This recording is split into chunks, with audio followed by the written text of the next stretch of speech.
ano naman yan, kumbaga okay na manood, pero dapat hindi yung manood ka na lang na parang wala nang bukas. Yun ang nangyari sa akin.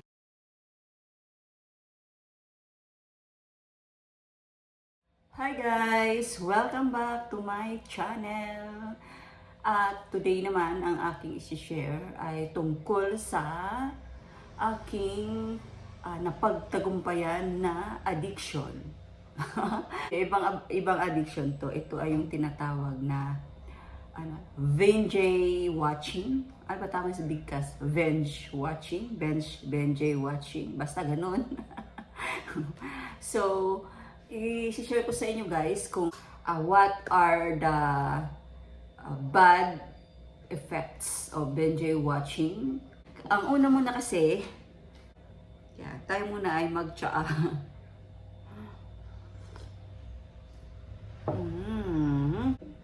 So last year ko lang siya naalis yung panonood ko ng binge watching sa Netflix. Kasi ganito yun, di ba? Yung nauso yung K-dramas. Well, hanggang ngayon naman K-drama, C-drama, mga movie. Talagang susunod-sunod kayo panonood. Hindi ko tinitigilan hanggat hindi ko minsan natatapos. Anong effect nun? Maingay ang kalsada.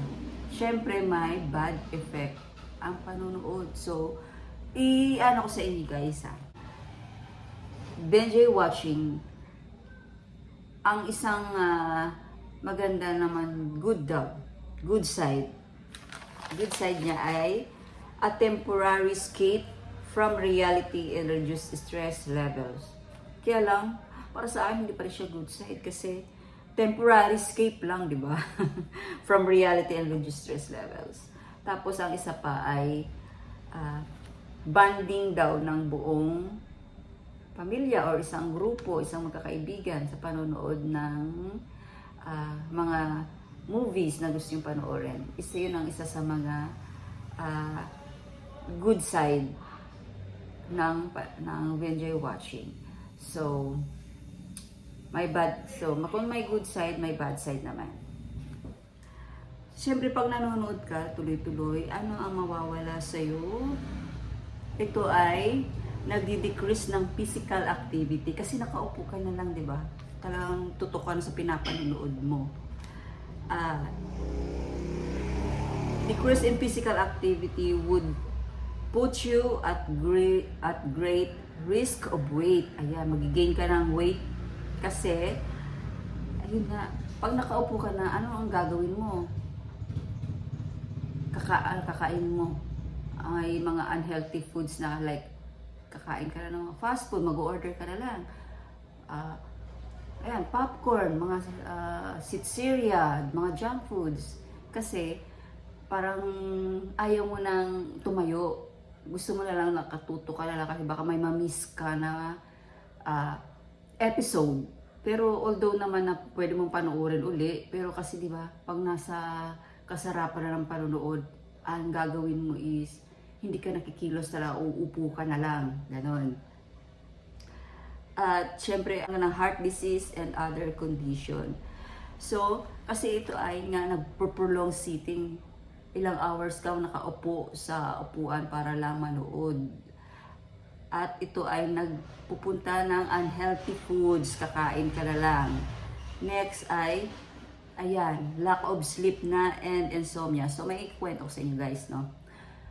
Yang panonood ko ng K-drama, umaabot minsan ng alas 6 ng umaga.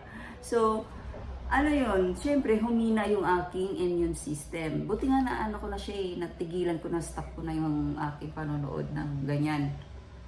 2024, kaya yan, ngayon ko lang siya kunikwento, 2025.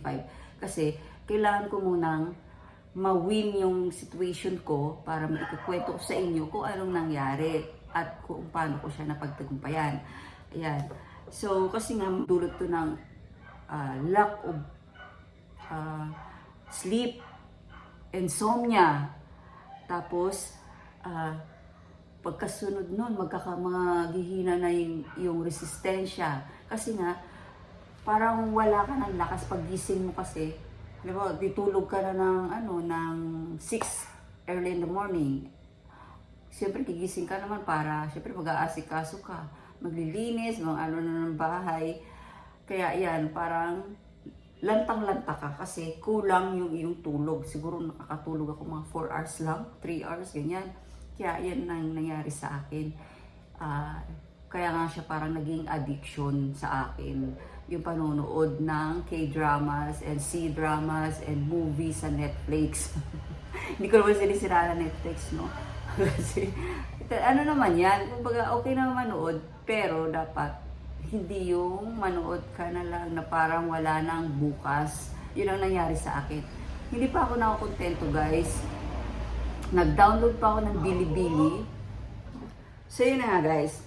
Dinownload ko yung Bilibili kasi kapag maglalaba ko, kailangan nandyan din yung cellphone. Doon ko i-continue yung aking panonood hanggang sa maghugas ng pinggan, magluto, ayan.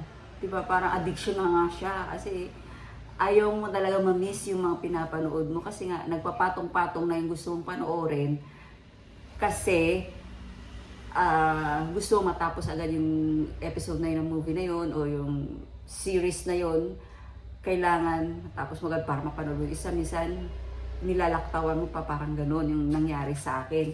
Hanggang sa nang nagkasakit ako, parang kaya siguro natigil din ako dito sa YT. Kasi dahil doon sa yan, ganyang habit na yan, mahabang oras na wala. Tapos hanggang sa nabagsak yung cellphone ko, may nagka-crack na. So, it's not good talaga. So, bad effects naman, ito sabi, nag-research din ako kung ano yung mga bad effects. So, ito, bad effect, hindi lang naman sa mga ating mga kananayan do, pati rin sa mga bata kapag sila ay nag-binge watching din or for whole family rin. It take away from reading, studying, learning activities, play and exercise. So yun ang nawawala na sa atin. So yun yung nawawala sa atin, yung hindi na tayo nakakapagbasa, hindi na tayo nakakapag-aral, or matuto, mag-aral ng ibang mga activities at hindi na rin nakakapag-play. Ibig sabihin yung physical play, basketball, mga ganyan. Basta para sa mga bata na mga laro, physical games, ganyan. Nawawala na. Pati naman kung halimbawa sa akin man yung pag-exercise ko, napabayaan ko rin, hindi na ako nakapag-exercise. At syempre, too much screen time din, sa sobrang tutok mo sa screen, ito ay nag-aano rin ng insulin resistance, vision impairment, ayan, lalo na yung guys, pag nanonood ako ng K-drama, syempre, meron niyang, tawag doon, sulat sa ilalim, ay nakalimutan ko. Dahil karoon ng vision impairment, headaches, yes, naranasan ko yung headaches, eye strain, ayan na, ano na yung mata mo, at dry eyes, yes, totoo yun, nag-dry eyes na. At sunod naman na hindi maganda ay ang panonood minsan sa screen na kasama mga bata. Ito, nawala na guidance ng mga magulang is it can also show alcohol and drug use, smoking, and sexual behavior. Yan, nakikita yan ng mga kabataan. Your child may see these things before they are emotionally ready understand these issues. Kaya yan, di ba?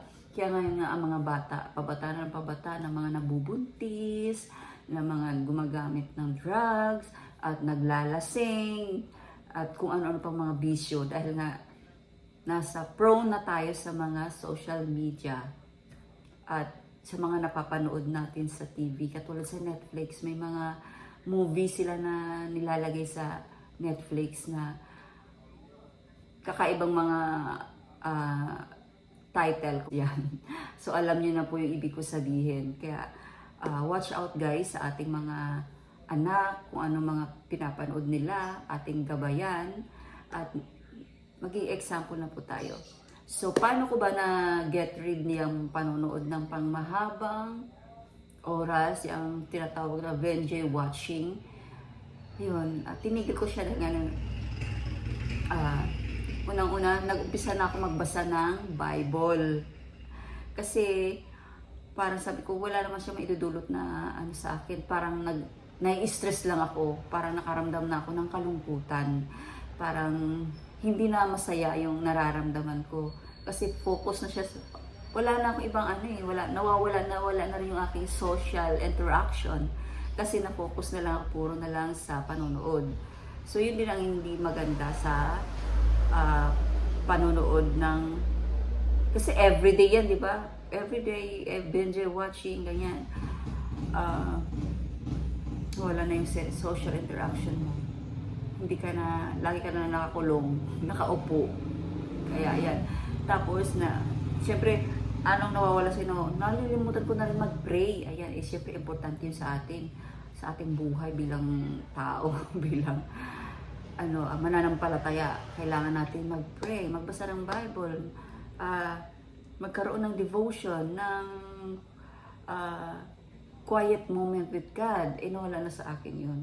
Kaya yun, napagtagumpayan ko siya ng last year lang. So, this is my patotoo, my testimony, guys.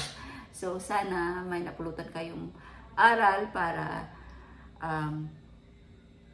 maging motivation sa inyo, guys. Itong aking ginawang video ngayon. Please give it a thumbs up kung nagustuhan niyo po ito aking binahaging video. And subscribe na po sa mga hindi pa nakasubscribe sa aking channel. Thank you for watching, guys. Don't forget, Jesus love you so much. Bye!